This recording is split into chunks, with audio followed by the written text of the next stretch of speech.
Hi everyone, my name is Alice Rodriguez, and today I'm going to talk to you about how we can support K through 3 students with ASD. So ASD stands for Autism Spectrum Disorder, and it's a developmental disorder that affects the way an individual is able to communicate with others, interact socially, and experience the world around them. So let's go ahead and look at some of the characteristics of ASD. So for starters, these students may have difficulty with verbal and nonverbal communication. So for example, they might have difficulty understanding tone of voice or even facial expressions. Additionally, they may have challenges in understanding social norms and cues, and this could look anywhere from knowing when to take turns or even maintaining eye contact. They may also display an intense focus on certain interests or even routines, and while this does bring them comfort, it can cause difficulties in flexibility. Additionally, these students may display sensory sensitivity, and so they may react strongly to certain lights, sounds, or even textures.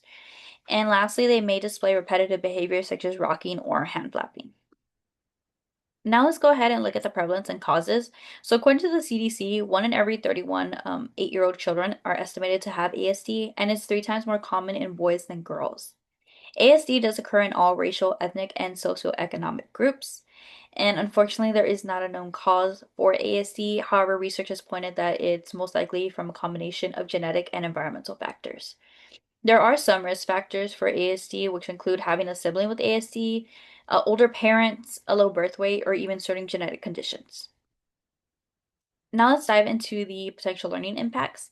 So, looking at the cognitive aspect, these students may demonstrate uneven skills. And what I mean by that is that in one area, they may really excel, but then in another one, they might display very low skills.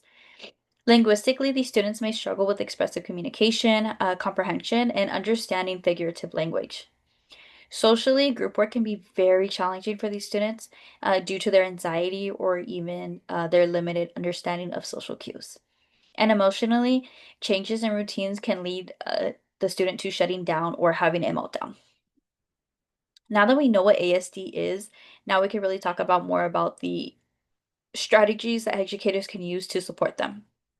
So the first one being utilizing visual schedules and clear routines, as this helps create predictability for the students. Additionally, it's important to provide sensory support such as noise canceling headphones, fidgets, or even creating calm corners. It's also important to model social interactions and provide structured play opportunities, as well as guide them through those play opportunities. And most importantly, it's important for educators to partner with families and specialists, as well as just integrate student interests into the learning activities to help boost their motivation, engagement, and improve their overall understanding of the content. Overall, it's important for us to understand and support the unique needs of students with ASD, as it will allow us to create a more inclusive, respectful, and successful learning environment for all students. That's the end of my presentation. Thank you so much for listening.